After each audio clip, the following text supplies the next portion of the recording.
आर्थिक विकास भारत ने 2008 से 2023 तक आर्थिक विकास के क्षेत्र में महत्वपूर्ण प्रगति की है। इस अवधि में भारत की जीडीपी में लगातार वृद्धि हुई है, जिससे यह दुनिया की 5वीं सबसे बड़ी अर्थव्यवस्था बन गया है।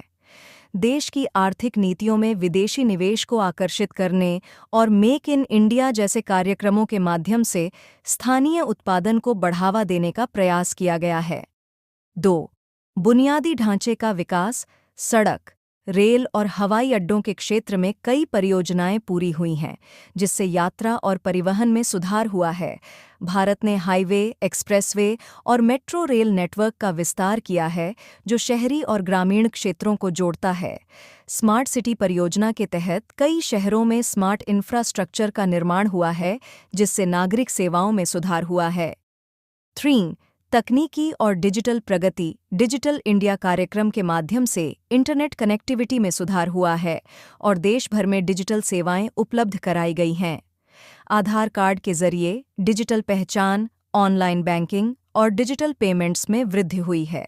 पिछले 15 सालों में तकनीकी क्षेत्र में भी तेजी से विकास हुआ है, जिसमें artificial intelligence, internet of things और अन्य नई तकनीकों को बढ़ावा मिला है। 4. सामाजिक क्षेत्र में सुधार। शिक्षा, स्वास्थ्य और सामाजिक सुरक्षा योजनाओं पर ध्यान केंद्रित किया गया है। आयुष्मान भारत जैसी स्वास्थ्य योजनाओं ने गरीबों के लिए स्वास्थ्य सेवाओं को सुलभ बनाया है। स्वच्छ भारत अभियान और उज्ज्वला योजना जैसी पहल से ग्रामीण और शहरी क्षेत्रों में जीवन स्तर में सुधार हुआ है। इन क्षेत्रों में हुए सुधारों से भारत को वैश्विक मंच पर अधिक प्रतिस्पर्धी और आत्मनिर्भर बनने में मदद मिली है। हालांकि चुनौतियां अभी भी बरकरार हैं, जैसे कि कृषि सुधार, शहरीकरण के मुद्दे और पर्यावरणीय चुनौतियां, जिन पर आने वाले वर्षों में अधिक ध्यान देने की आवश्यकता है। 5. कृषि और ग्रामीण विकास।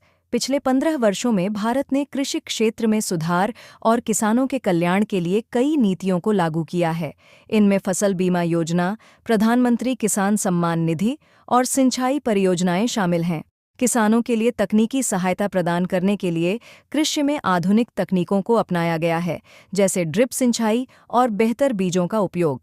हालांकि कृषि क्षेत्र अभी भी चुनौतियों का सामना कर रहा है, जैसे कि जलवायु परिवर्तन का प्रभाव और न्यूनतम समर्थन मूल्य (एमएसपी) को लेकर असमंजस। 6. शहरीकरण और रोजगार। शहरीकरण में तेजी आई है और शहरों में रोजगार के नए अवसर उत्पन्न हुए हैं। स्मार्ट सिटी मिशन के तहत कई शहरों का आधुनिकीकरण किया गया है, जिससे रोजगार के अवसर और बेहतर जीवन सुविधाएं प्रदान की गई हैं।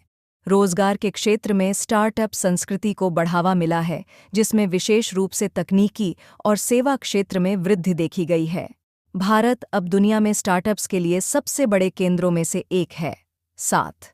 महिला सशक्तिकरण और सामाजिक न्याय। महिला सशक्तिकरण के लिए कई कार्यक्रम चलाए गए हैं, जैसे बेटी बचाओ, बेटी पढ़ाओ अभियान और सुकन्या समृद्धि योजना।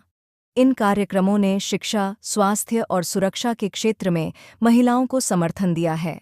सामाजिक न्याय की दिशा में अनुसूचित जाति, जनजाति और अन्य पिछड़े वर्गों के लिए शिक्षा और रोजगार में आरक्षण का विस्तार किया गया है, जिससे सामाजिक समावेशन में सुधार हुआ है।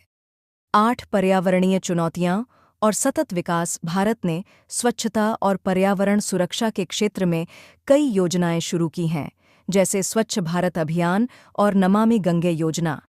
साथ ही सौर ऊर्जा और अन्य नवीकरणीय ऊर्जा स्रोतों के उपयोग को बढ़ावा दिया गया है। हालांकि वनों की कटाई, प्रदूषण और जलवायु परिवर्तन जैसी चुनौतियां अभी भी सामने हैं।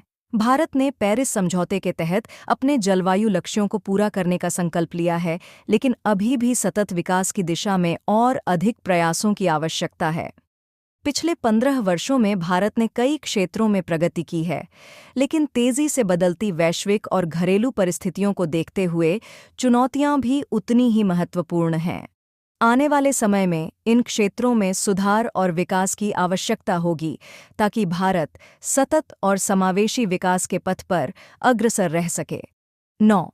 शिक्षा और कौशल विकास। पिछले 15 वर्षों में शिक्षा के क्षेत्र में सुधार हेतु कई कदम उठाए गए हैं। शिक्षा का अधिकार, आरटीई अधिनियम लागू किया गया, जिससे बच्चों को निःशुल्क और अनिवार्य शिक्षा का लाभ मिला। कौशल विकास पर भी विशेष ध्यान दिया गया है। प्रधानमंत्री कौशल विकास योजना पीएमकेवीवाई के तहत युवाओं को नई तकनीकी दक्षताओं में प्रशिक्षित किया गया है, जिससे रोजगार के अवसर बढ़े हैं। डिजिटल लर्निंग और ऑनलाइन शिक्षा प्लेटफॉर्मों का विस्तार हुआ है, खासकर महामारी के दौरान, जिसने शिक्षा का स्वरूप बदल दिया है। 10. डिजिटल अर्थव्यवस्था और वित्तीय समावेशन। डिजिटल इंडिया पहल ने ग्रामीण और शहरी दोनों क्षेत्रों में डिजिटल लेन-देन को बढ़ावा दिया है। यूपीआई जैसे डिजिटल भुगतान समाधान ने भारत को दुनिया के सबसे बड़े डिजिटल लेन-देन बाजारों में से एक बना दिया है।